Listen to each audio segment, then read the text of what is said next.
Welcome to Two Guys, Three Crowns, the podcast that talks about what it's really like to live in Stockholm, Sweden.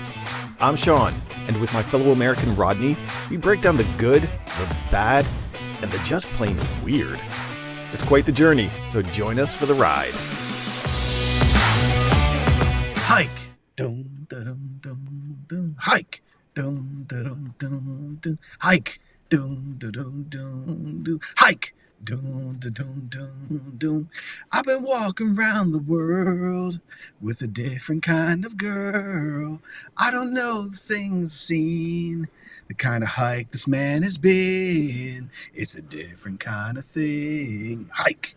Dum da dum dum dum dum hum da dum dum dum dum da dum dum dum dum dum da dum dum. You were walking here, and now you're walking there, and now you're home.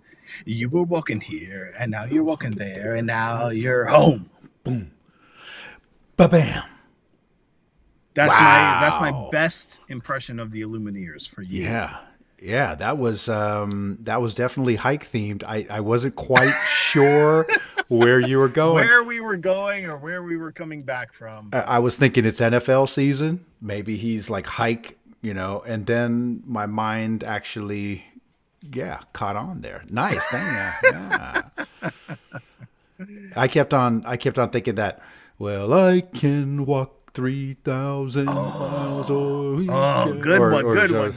Yeah. Should have gone with that. But man, for everyone out there in podcast land, Rodney Hiram must be down at least 2 or 3 kilograms because he is looking good after this hike. Oh, thank you. I'm sir. sure you can't probably sit on a seat right now, but you're looking good.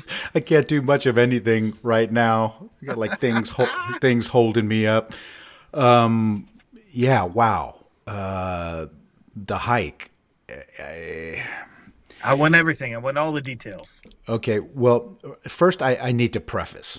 I just want to preface and say that it was a great trip. It was a great family trip. It was nice to be together. We managed to have fun and laugh. So with that said, there's a big old butt hanging out over here. The big butt is back. What had happened was... and we'd been keeping an eye on the weather leading up to the trip. I mean, Lena started checking weather like 2 weeks ago. Yes. It's like, and if you have a trip booked that you can't do anything about, I mean, the weather's going to do what the weather's going to do, right? The weather's going to do. And we knew that there was going to be some rain. We knew that there was going to be a little bit of rain, if not a lot of rain. So we were mentally prepared. I was the person that I was worried about most was Veronica. Because Veronica had never really... Oh, you're such a dad. Well, she had never... Yeah, but she had never really been out. I mean, Adrian, he's been in the military for 2 years. That's right? what I was saying to Hinata the whole time. I'm like, Adrian, he just says, yeah, I got my work shoes. Yeah. What do you got? Adrian's just like, point at the hill. Where, I've slept outside since I left. What are you doing? You sleep inside with a roof on top of you? What are you doing? Yeah. No, but she was the one that I was most worried about just because it was a long... That's a lot of time without TikTok. Hey, it was a long ass hike for like 3 days. It's a triangle, right? Man. So it's like 3 legs. So the total was 47 kilometers, and let me tell you, our little 3.5 kilometer walks that we've been doing is, when it's like sunny outside and, it's kind of like you're walking to your mailbox and, in Mayberry, but that's about it. Yeah. You can't really compare, but the first day we lucked out. So the first day was overcast with, blue skies popping, every once in a while. But I know where we're going because I'm following you on Instagram, and like there's so many pictures the first day, and then it just took a nosedive right after that. Like I'm like, he's either exhausted already, waking up, or the weather, or both. And as we progressed in the trip, first day was a good start. It was like a medium. I think it was like 6 hours, but we had 4 backpacks. We had the backpack that we knew Adrian was going to take. That thing was 18 kilos. It was like 18. So he makes it for the checked baggage. Still. Yeah. But he had the jumbo bag. Then we had kind of another backpack that was 14 kilos, which is still pretty. That's still pretty weighty. That's a lot to be carrying on your back. Right. And then we had one that was mostly like food stuff and things, and it was like maybe 9 kilos. And then we had a little mini. Let's pause for a second. Right. Like a backpack with 8 to 9 kilos of food is still not a light backpack. No, but especially when you're going over 16 kilometers per day. Let's just throw that out there. And we had like 2 big thermoses of like hot water for tea and coffee and hot chocolate. You're making tea? Well, no. Well, I mean, that was the trip that we had based on the photos. That was your Instagram the photos in the brochure. Yeah, I was like, oh, we'll be out there. But we had that, and then the final backpack was just like a mini. It was just a little mini backpack, which was still kind of heavy. It was still like 4 or 5 kilos. And that was mainly like photo stuff. It was like GoPro camera, rechargeable battery. It was like all the electronic stuff. Yeah, all the cords. Throw them on. But we thought was that we would just kind of switch stuff around, except for Adrian's backpack. I was like, Adrian. Dude, this is what you do now. This is your career choice. That's what you get. And we got to borrow backpacks from a good friend of mine. And the one that Adrian had was so high tech. I mean, that thing was high tech. Well, just how can a backpack be high tech? Well, I mean, the everything about that. The way that it was curved. It's an Osprey. I think Osprey backpack. But it had like cushion stuff and air pockets and like, this waist, the waist part that like holds it was. Oh, okay. I'm getting you. So once he puts it on, it's still heavy, but the load is like. He's walking on sunshine. Right he's doing good. He was like, wow, I wish I had this in the military. Yeah, I know. Like, man, in the military, the backpack walks uphill and back both ways just to get on. Hey, if I would have had that backpack on, it would have gone a lot faster because I would have just been like, whoa. Okay. But so the plan was Adrian had the big backpack. The one that was still a big, heavy backpack, the 14 kilos, I started with that one, I think. And then we were going to switch him around and, we're going to take turns and stuff. Veronica ended up offering to take the backpack, and then she carried that thing for 3 days. I mean, it was like the first, the second, the third. Girl, tell him. Yeah. And she, she just had, her positive attitude and everything. It really made, not only relieved us that, we felt relieved that she was, staying positive, but she was actually like lifting us up, so I'm looking at my kids. Sure. And so it was good. Second day was about the most hellish experience that I've ever been through in That's my what life. I'm waiting for. Everyone wakes up and they look at each other like, are we still doing this? Oh, and it was. Well, I mean, let's start off by the whole waking up after the first stretch. We are up in the mountains. Can't see very far because there is so much fog cover over the place. But yeah, I mean, I was feeling muscles in my legs that I hadn't even known existed. Everything was sore. Everything was good. But we had a good breakfast, but the rain. You feel alive. That's what you need to say. You feel everything. Hey, but what you're saying though about the pictures and stuff like that, I mean, yes, I go back and I look, and I took a ton of pictures the first day because it was the first day. It was like we all perky and it was happy, and there was no rain. Didn't have to worry about the iPhone being out. The joy of youth. Oh, second day, whole new ball game. Whole new ball game. We climbed into the Bear Grylls realm of and this is what I'm here for. Yeah, this is what I want to hear. And that was okay. It started raining about 11 o'clock. In the we left. I think we left about 10 o'clock, so we got about an hour in, and then it starts drizzling a little bit, and we're like, oh, we knew it was going to rain, and then it really started raining, and then it was so windy. Up in the mountains, it was 6 degrees Celsius. Oh, come on. What are we doing here? Yeah. It's August, Sweden. It's August. It was crazy. And that part of the journey was 19 kilometers. I think it took us like 7.5 hours. Oh. But a lot of uphill, a lot of mud, a lot of it was tough. And on these things, you can't jump off this ride.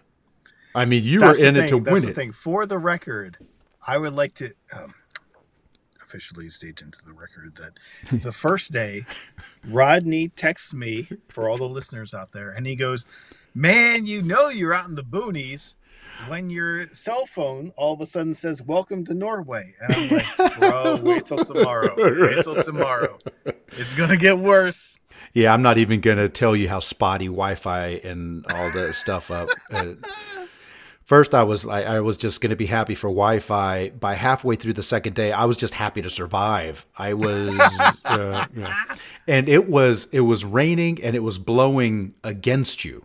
So always yeah, no? Yeah. That was a heavy day. Less pictures. I think that the pictures I took was in case something happened to me, there would be a living record. For the record. For the record, yeah. Got to get like pictures of where it happened. But I would say that the last 3 kilometers, and like I said, you can't just stop. If you're tired and you're miserable and you're cold and stuff, there's nobody. I saw the videos. You look around. You can't there call. Ain't nothing. There is nothing out there. It's just you. Oh, you want to go get to the building where it's keep following the trail? Yeah. No, I mean that, and a little bit of my American side kicked in because I was like, yeah, I'd like to speak to a manager. Yeah. Go full Karen. Like, excuse me, isn't there like a helicopter service for when someone decides that they're it's like 4.5 hours. I have an ailment. I have a medical issue. Yeah. No, but it was, and we were both. Lena injured her knee a little bit, so she was having some problems with that, and for some reason, my sciatica, my one side was aching. Oh no. Yeah, so it didn't Getting make old's a bitch, man. Let me tell you, it didn't make matters any better. Let's put it that way. And I'm sure the kids are like, man, these people, they're complaining about their joints. They're so old. Right. And I'm stopping, and like. Hold on. We need a senior's break, a senior's discount. No, but right now. they're stop and pull over. Yeah, but Adrian and Veronica are turning around every once in a while, and I'm back like 20 yards, and I'm like, I'm just taking pictures. I'm just taking. It's for Instagram. It's for Instagram. It's all right. Oh my god. Yeah. And on that one, on the second day, the long leg of the journey, we were going to a cabin, what they call a fjällstation, a station, the destination of that day. Yeah, I want to know about the station, about the cabin. What is that?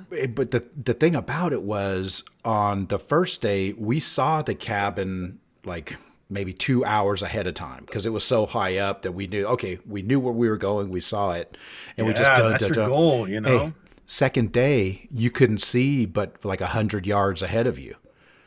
There was so much stuff. It was uphill, and the weather was a mess, and there was no place. Even if you turned around, that was uphill too.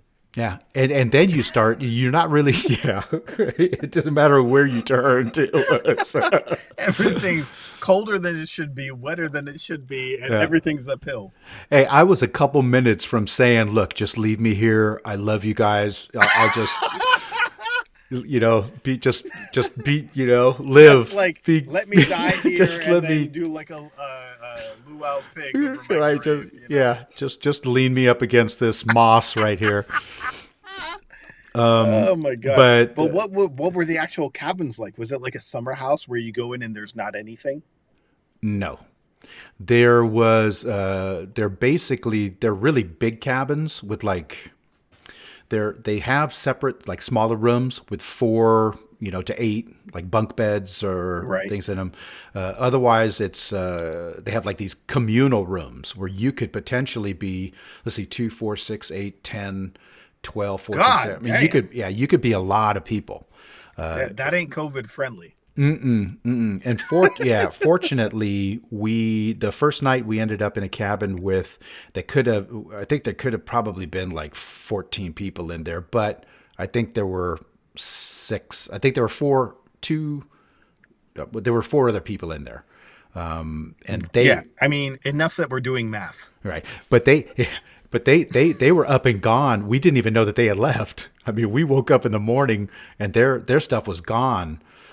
Yeah, they like wake up in the middle of the night like, there's people in here. Let's get the hell out of here.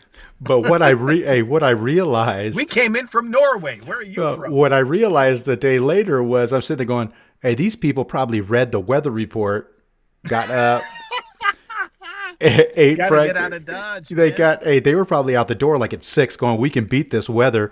We were waking up at like 9 in the morning going, yeah, time to get some breakfast. Let's get a little coffee. Let's get the morning breakfast. fika. See if they have some cinnamon buns, maybe some, but it was. So what is that like? Do you have a check-in?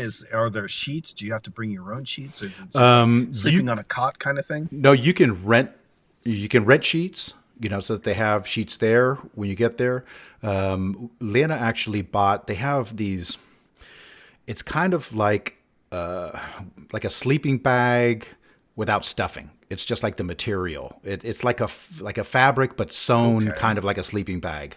So you're not really touching, the comforter or the pillow. You kind of tuck the pillow under on one thing and they roll up to be like this big, like some little micro fiber. Okay. Yeah. So we had 4 of those that we traveled with. That worked for me probably about halfway through the first night because I'm one of those people that has you're like, I can't move. Someone's restricting me. Exactly. Get me out of here. I got a little claustrophobic, but I also have to have at least 1 foot out. Yes. I can't, too. That's like me. That's like the way I regulate. You got to have the ventilation. Yeah. I got to manage the temperature thing. So so that worked pretty good. So then you have to get like, Adrian, wake up. I'm sleeping. Yeah. Where's your army knife? Yeah, exactly. I have to cut a hole in the bottom of my weird sleeping bag. Exactly. It only has to be this big. I gotta get my foot out. But it was good, and we did. We actually bought those. What's it called? Dry food. Oh wow, like MREs. Yeah. So we had add hot water first night and the second night. What's it called here? Huel. Yeah. But we had that which worked out fine. Breakfast they had there, so no more. But it was breakfast was basically either porridge, or they either had oatmeal, or you could have your muesli, or there are a bunch of those little, like dinner roll things. So dinner rolls. Well, what are they? Fralla. Those little bread rolls. Oh, okay. Yeah. So you just normally they put like a bunch of lettuce and then like 1 slice of tomato with them. But or like a little. Man, you're out in the boonies. We ain't got no lettuce and tomato out here. Exactly. We can't even get the knife to cut it in half. Getting the roll. Hey, you're supposed to take all your garbage with you, like the duration. What? Yeah. The duration of the trip. So everything. The duration of the trip. Yeah. Isn't that the point of stopping at a place? But see, they either have to bring it down in all the garbage. There's no roads or anything. They either have to take it by helicopter or they have to transport it by. So I'm getting a whole new picture of this trip. You have parked the car in one place. Yes. And then you do a triangle to come back to the car. Exactly. And the whole time you've left the car, you're carrying all of your garbage with you. Yeah, well, wrappers and everything that you have. But like that's why you need so many backpacks.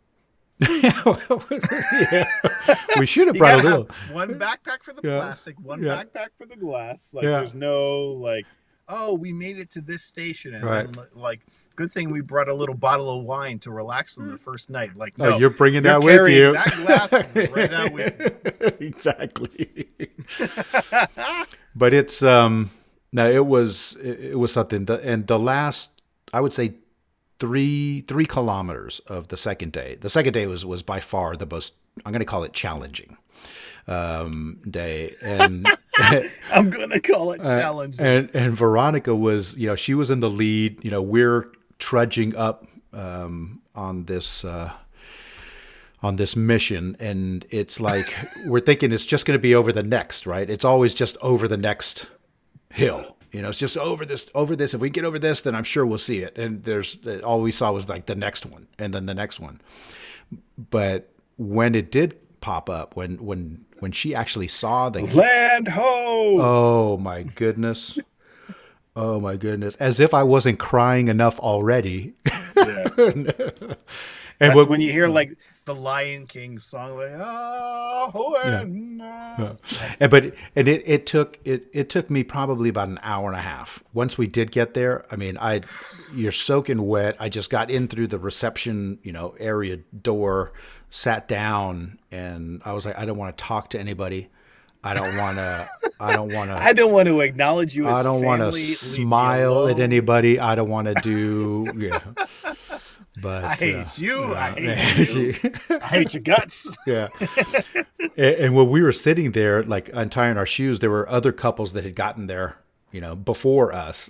And they've already gone through this emotional trip, I'm sure. But I turned to Adrian and Veronica, and I was like, and those 3 kilometers were definitely not in the brochure. And the people, and everybody inside the reception thing starts busting up. They start cracking up because they're like, yeah. Yep. Mm-hmm. Yep. But yeah, it was a good trip. It sounds like one of those that once it's completed, there's just this elation of emotion, and everyone who's been there has got a stronger bond. Especially, doing it as a family too. Yeah. I mean, we're gonna be talking about this one for a while. Yeah, I can imagine 10 Christmases from now. Hey, Dad, you remember that time you had this crazy idea to go hiking through the Swedish Highlands? Yeah. Hey, just for the record, it was Lena's idea. Okay. It's a good thing we don't publish this or anything. Right. I'm sure that we could have gone hiking in the in Palmas or someplace, the Canary Islands. I'm sure they have some hiking spots. Oh yeah, you don't have as much traction with a flip-flop, but I think it's a better fit overall. Yes. And there was a river crossing on the last day. A river crossing? Yes. And it was in the brochure. It's like, it's not usually that much water and you can just kind of get across, and oh no. It had been raining for I don't know how many hours. We're talking Oregon Trail crossing a river at this point, I think. Well, to be Adrian's over here you just put your gun on your head and then you just walk through. Yeah, it was. If a paddle would have been better. But they had put down these concrete, I don't even know how you would describe it, but there's these concrete sections that they had placed so you could step on these concrete. Right, in theory, right, to get across. And if there's not that much water, then I guess you're okay. Your feet don't even get wet. Yeah. When you get halfway through the river, that thing, it was up to our knees. And it's a flowing river. And there was definitely, like, if your feet get swept out from under you, your head is hitting that fucking concrete. Yeah. Bleep that out. Yeah. When your feet, mark the time. When your feet get swept out from under you, your head is hitting that concrete. Yeah. Yeah. No, and we did have a couple of scary seconds there where we almost had the van. But hey, we made it back. You made it back in one piece. Yes, sir. I love the coming back Instagram post. Just like, I see Stockholm. Yeah. Skyline pieces. Oh yeah. But you got about like 8 hours to go till you get to your house. and the Wi-Fi in between, because I thought that I was going to be doing like a couple posts here and there, and maybe put something. No way. It was like there, man. It was like half a G when even at the cabins. It was like half a G. It was like an OG. That's the one where like you can get text messages in, but the second you try to reply, they're like, no G for you. No, you can send like half a message. Yeah. Like, so how was everything back here? Man, let me tell you. It's been a crazy week. We are, as you know, today is for at least, I don't know about people like high school or gymnasia, whatever they call it here, but for like the little kids, it's been the first week of school. Right. So Dylan's finally back in preschool. He's loving it. Now I have time to like actually work during the day, which is amazing. And then I'm like, okay, I have a little lull. I'm going to go, I got the little post-Nord message for something that I ordered. Right. I got to do the trek out to Ica. Every good story starts with Ica. With Ica, right. Yeah. So I go do the pickup. No problems this time. Loving it. Coming back on the way back.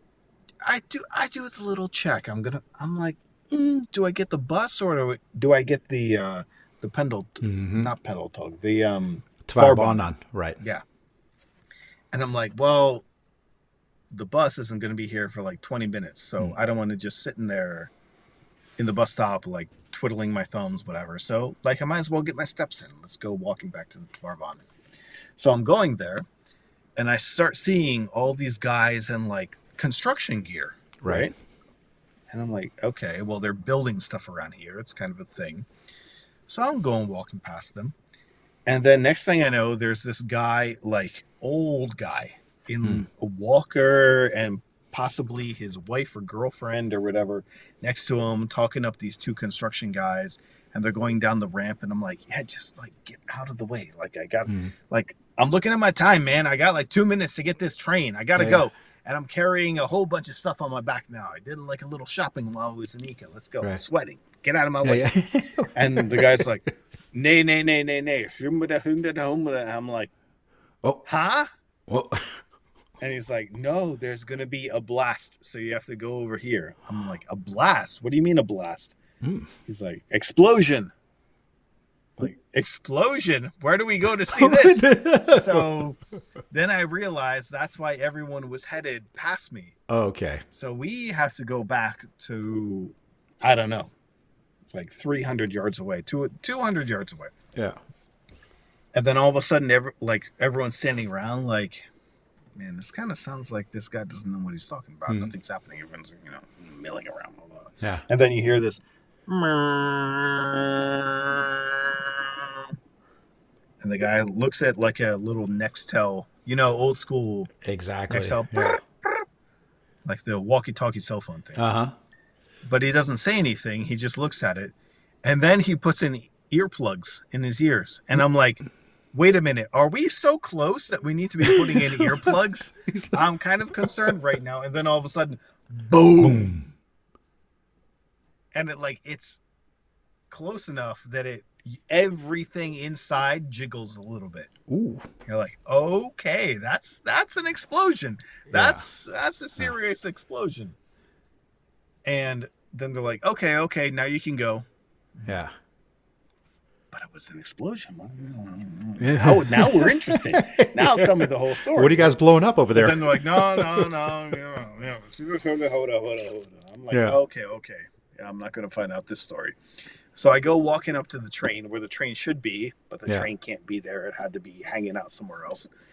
And I get this distinct, unmistakable smell of TNT. Ooh. Dynamite. Yeah. Gunpowder. Right. And I know this smell because having grown up in Pennsylvania, all of our schools would go to Gettysburg to teach us the history of the Civil War and all that. Right. And they would actually, the reenactors, yeah. You would go there for cultural weekends and all that when the reenactors are doing their thing, and they would actually light the cannons. Cannons, right. And you get that smell of burnt gunpowder. And you're just like, so good. Yeah. Hey, did they do the all clear after the explosion? Well, yeah, some other bell rang, but then everyone was already walking to the train, and I'm like, okay, the blast is done. Yeah. And you're looking at it, and no one was stopping us. I'm like, well, okay, you're looking at everybody going up. A big rock falls on us. Let's see. Hey, where's everybody going? Don't you guys want to blow up some more stuff? I know. I'm like, now we're close to it. Let's we got the dynamite. Let's use it. Right. It's Friday. What are we doing out here? Yes. Hey, Veronica starts school tomorrow, and she's been talking about school start for about a month and a half. I mean, that's how excited she is. I have never seen anybody as excited about going back to school as that. Well, yeah. I mean, was she already in high school before the COVID? No, her first year, was the COVID deal. Yeah, so I can imagine it's so all the social aspects that you love and hate about high school. Exactly. I imagine that's a tricky subject because it's going to be exciting. You're going to hate it. Congratulations. Right. As I said, it's going to be exciting this week. Yeah, exactly.